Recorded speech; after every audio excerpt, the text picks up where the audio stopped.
My name's Dave Gregg, and I enlisted in the Marine Corps in March of 1966. Why? In the 60s, there was a movie, very famous movie called The Magnificent Seven, and Steve McQueen tells a story in it about the guy who one day just rips off his clothes and jumps into a pile of cactus. And they asked him why he did it, and he says, at the time, it just seemed like the thing to do. I don't really remember everything about why I did it, but our president told us that we should. And I worked at a police department at the time as a cadet. I was 18, and I was working with World War II vets and Korean vets and war vets, and it just seemed the patriotic thing to do. I went to Vietnam in December of '66. I returned 13 months later. I got out of the Marine Corps in February of '68. I was a cop and detective for 8 years in Pasadena, California, and then a Secret Service special agent for 24 years.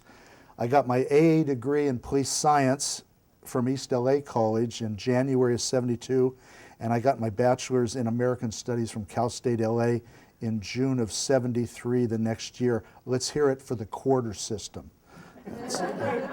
When you transfer, I hardly recommend get quarters, the college you go to, for your college. During my tour in Vietnam, I love the word tour that the military coined. You know, it sounds like we were on a vacation, you know. And if you were killed by friendly fire, the military called it misadventure. You know, I'm sure Joseph Heller, the author of Catch-22, loved that one, you know. Okay, anyway, I spent my entire Vietnam tour in Company C, Charlie Company, 1st Battalion, 4th Marine Regiment, 3rd Marine Division. During my first 6 months in country, I was a company radio man for the 2 captains we had during that period of time, one after another. And then I got promoted, and I was a squad leader in our 1st platoon for the next 4 months. And then for a month, I was second in command of a 30-man, what we called Sparrowhawk team. It was an immediate response and rescue reactionary team. And we conducted special operations. We were rescuing small recon units pinned down by enemy fire and extracting pilots and crews from aircraft shot down in enemy territory. And during my final month in Vietnam, I was the platoon guide, 3rd in command of our 2nd platoon. I went through boot camp with another LA native, like Ron, you were from the Downey area, we were both LA, but I went through boot camp with another LA native named James Anderson Jr. He was killed in Vietnam on February 28th of '67, and he was killed because he covered an enemy grenade with his body to protect his fellow Marines. James became the first African-American Marine to be awarded the Medal of Honor. And at 2 p.m. on Easter Sunday, March 26, 2 months later, during the 6th hour of a 100-man patrol that we had a half-mile south of the DMZ, we were ambushed by several companies of the NVA, North Vietnamese Army. And during that battle, Douglas Dickey shielded several of us by leaping on one of the numerous enemy hand grenades being thrown at us. Doug was instantly killed, and like James, he was posthumously received the Medal of Honor also. And I've told you these 2 Medal of Honor stories to convey something very profound that I learned in combat. I knew Doug and James, they were just average guys like the rest of us, no better, no worse. But I discovered that most soldiers can become heroes when immediate threats to their buddies occur. I served most of my time in Vietnam in what we called free fire zones. That's where the only other humans present were NVA soldiers, the enemy. It didn't have to put up with the terrible guerrilla warfare that's going on in Iraq now, and a lot of the people in Vietnam further south had to, you know, you didn't know who was the enemy, and it's just terrible. I actually, even though I got in some real bad battles, I actually think it was easier than fighting guerrilla warfare like that. It wasn't difficult to learn to kill when you're being shot at and seeing your friends being murdered. It never bothered me much about it, and I'm still not losing sleep about it today.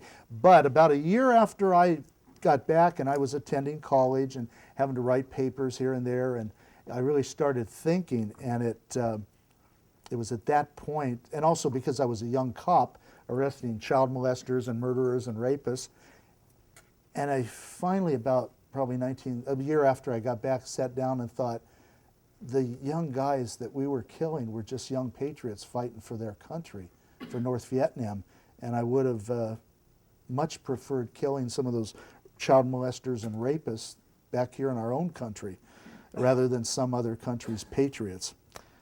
That's, in most wars, that's the way it is, and that's the unfortunate thing about the irony of war. By the way, I don't feel that way about the current battles being fought against Al-Qaeda.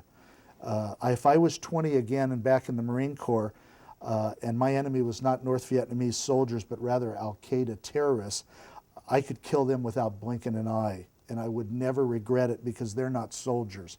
They don't have any concern whatsoever for innocent bystanders, and they have no compassion for anyone who disagrees with their fanatical religious beliefs. When I arrived home from Vietnam on Christmas Eve of '67, I landed at Travis Air Force Base up near where Sandy and Eddie were, and that's north of San Francisco, and we were strongly encouraged not to wear our uniforms home because of protesters in the San Francisco Bay Area, and told if you do get attacked, don't, unless you're physically attacked, don't fight them and don't do anything. So I flew home on a commercial plane in civilian clothes with some other members of the armed forces. But as we exited the gate in the cab, protesters spit on our cab. And my father died when I was in high school, and my mother lived alone when I was off in Vietnam. So when I got home, she revealed to me for the first time during my absence, on several occasions in the middle of the night, she got telephone calls from anonymous people telling her that her son was a baby killer. And that was before My Lai occurred, where some babies were killed. I imagine you're all familiar with the My Lai massacre of February of '68. That's when Army Lieutenant William Calley and some, but not all of the members of his platoon, murdered at least 300 unarmed men, women, children, and babies in the Vietnamese village of My Lai in Quang Ngai province. Well, if the guys I served with in Vietnam and I had been at My Lai, we wouldn't have obeyed such an order, and most likely we would have killed Calley for giving such a detestable command.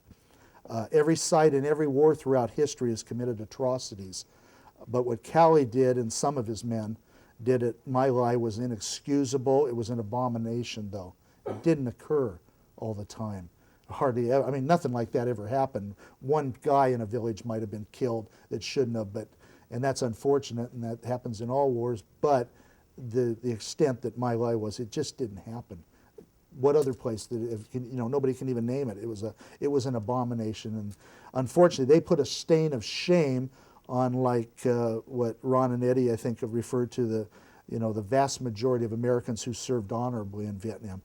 Many of my hometown friends were against the war. They avoided service through college deferments, and one of my best buddies, who was a Quaker, I grew up in Whittier, California, he was a conscientious objector, but we still got along fine. We respected each other's feelings, and we never let Vietnam spoil our friendships. I never lost a friend over Vietnam. If Jane Fonda had been my buddy, I would have lost her. But I never lost a friend over Vietnam. I have over 40 good friends listed that I served with in Vietnam, listed on and honored on the Vietnam Wall. And when I worked at the White House during the 1980s as a Secret Service agent, I'd often jog past the Vietnam Wall. I couldn't jog by it without stopping. It just sucked me in. I would have to stop for a minute and just look at it. 58,000 names there. It's just something, it's amazing. And sometimes I'd have to go touch the names of my friends. But in April of 2004, I think Linda was there that day, for 3 days the Vietnam Moving Wall was displayed in Oceanside, and thousands of people came to view it. And I was honored to be one of the 3 guest speakers at the closing ceremonies. I told the visitors there's a Civil War memorial at Arlington National Cemetery that can also apply to the Vietnam War. It proclaims that soldiers died not for fame or reward, not for place or rank, but in simple obedience to duty as they understood it.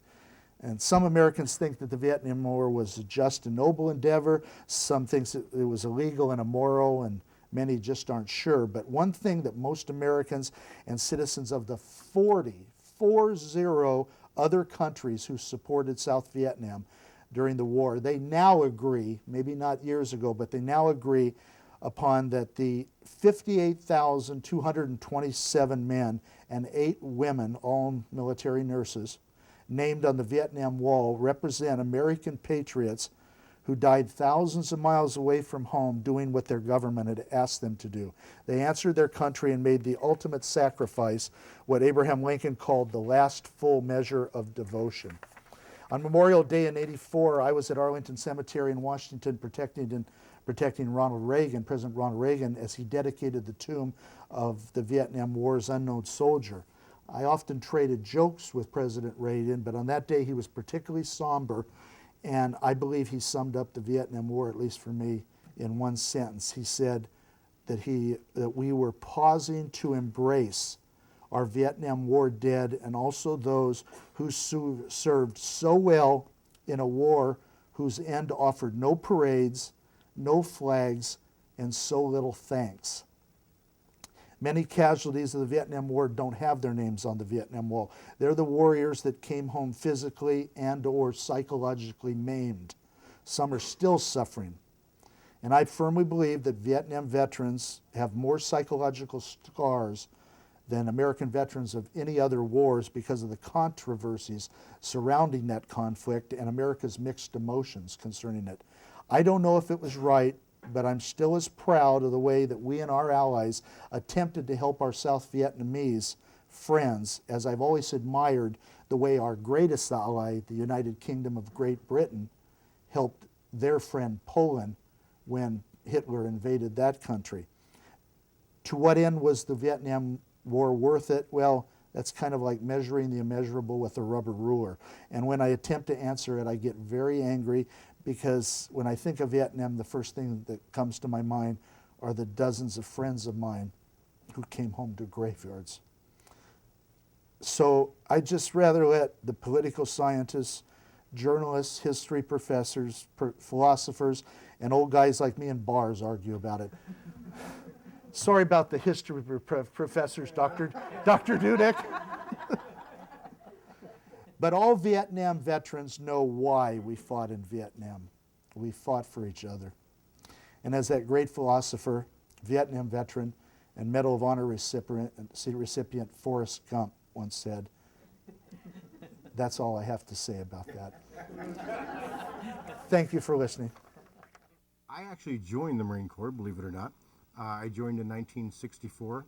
I wish I could say it, I was going to go out and fight the VC, but at that time there was no war.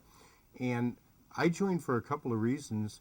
I got to be honest with you, one of the major reasons was I went to college I had just graduated in '63, and I tried college for one semester and I wasn't quite ready. So my friend and I were kind of beach bums, surfers, and we thought, wow, you know what, we could join the Marine Corps, have all this adventure, surf around the world. That was one of the reasons we joined, okay? And I probably saw too many John Wayne movies, but the biggest reason of all, the Marine Corps saw me coming a mile away. So we went down to this recruiting center in Downey, California, and the guy talks to us and gave us, oh man, this pitch. And he found out I had 4 years of high school German. He goes, you know what, can't promise you, but I think they're going to make you an interpreter. Probably going to send you to an embassy in Germany. I thought, well, that's pretty cool. And he tells my friend Bill, he goes, you got a pretty good aptitude for math, yeah? Probably going to make you a computer programmer. Well, where we ended up, grunts. What can I say? And I was sitting there saying, oh, it's going to be Germany? Oh.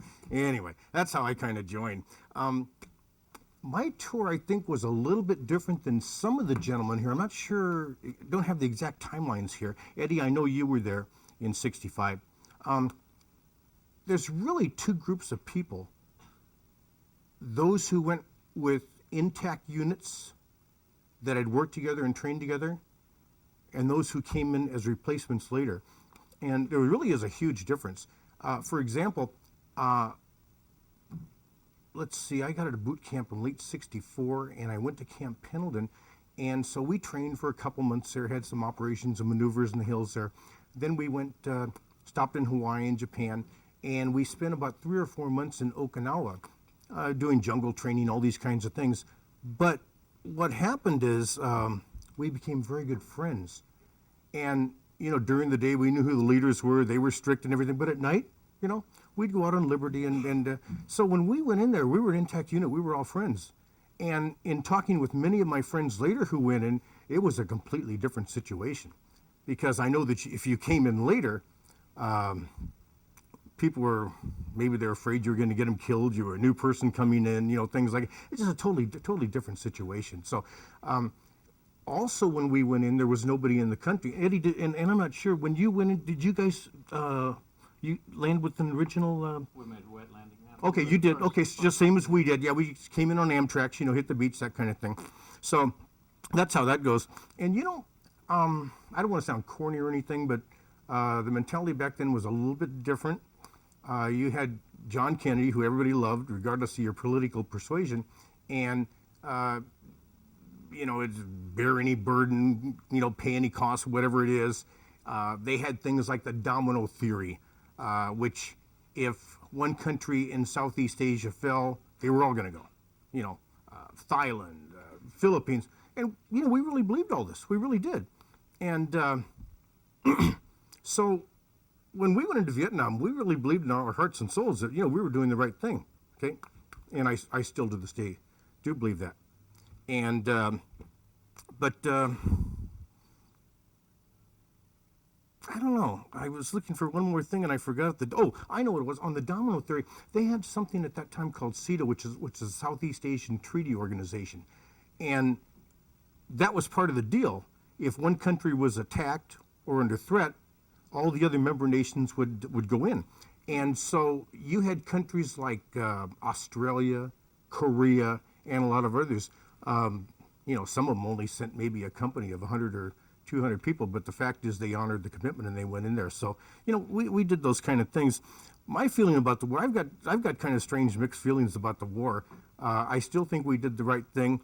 And it's kind of a weird situation for me because I have this contradiction where, to me, it was an absolutely incredibly vicious war. I mean, really absolutely vicious.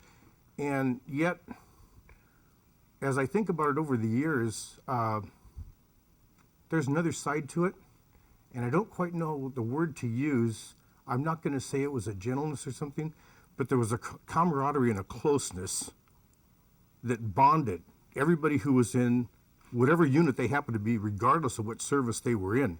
And you'd do anything for anybody, and you guys know that. So it was kind of a strange thing. And a lot of people think that, well, you know, you guys did a couple months over there and came home, and guys, and I don't mean anything against, World War II, I don't mean anything against that. But when you really look at the time that people spent in Vietnam and the time they spent in World War II, it's really pretty much the same. Because, and I, please correct me if I'm mistaken, but I know that you would do a certain amount of time in the war, and then they would perhaps go to Australia for 12 months, 14 months, whatever training, and then go back. So it kind of worked out the same. I wrote a book on Vietnam in 1988. Actually, I started writing in 1985, and I was so frustrated because I'll never forget it. It was taking my family back from the beach, and I had not read anything. I didn't want to read anything on Vietnam. I wanted nothing to do with it. I was proud of what I did, but I thought, well, you know, past history, move on, do new things. And so in 1985, they had a lot of new books. I guess it was 84, 85, I can't remember. There were a lot of new books on the market, and I thought, well, you know, it's probably not going to hurt to read a couple of these books. So I read one, and I thought, that's interesting. Make a long story short, I read about 10 or 12 of them that summer. And I can't say I was angry, but somehow my feelings didn't quite reflect what I was reading. And Of course, all these people had served their time, and I greatly respected their opinion and their right to say what they thought. But I came from kind of a different angle. And my thinking was, you know what? The media made it appear as though a lot of us were just kind of teenage killers marauding and I don't know, killing all the villagers and raping all the women and everything. There's nothing like that. I mean, I would probably say that 99.999% of all the people who served in Vietnam were very honorable people. As a matter of fact, some figures I have memorized, I'll never forget them as long as I live. Out of the millions who served, I think, can't remember, I think it's like 3 million people served during Vietnam. I'm not sure how many were actually in country. But of all those people, there were only 211 people from the Army who were court-martialed for crimes. And I think in the Marines it was 77. Now, when you really think about that, less than 300 people out of all these millions, that's not a whole bunch, you know? And under U.S. law, and these are some of the things that led me thinking about the book, you know, all these perception is everything. And I just had the feeling that people had the perception of all these things we did over there, and I thought, you know, they are totally misunderstanding this, and I think a lot of it was the media's fault. Gosh, I get kind of weird when I get into a position like this, but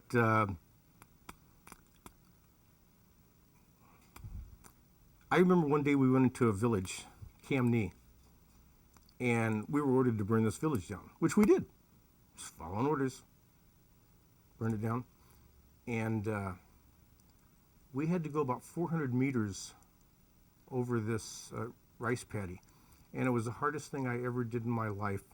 It took us about a half an hour to go 400 meters, and we had the whole VC company opened up as we were just, you know, it was like open duck season.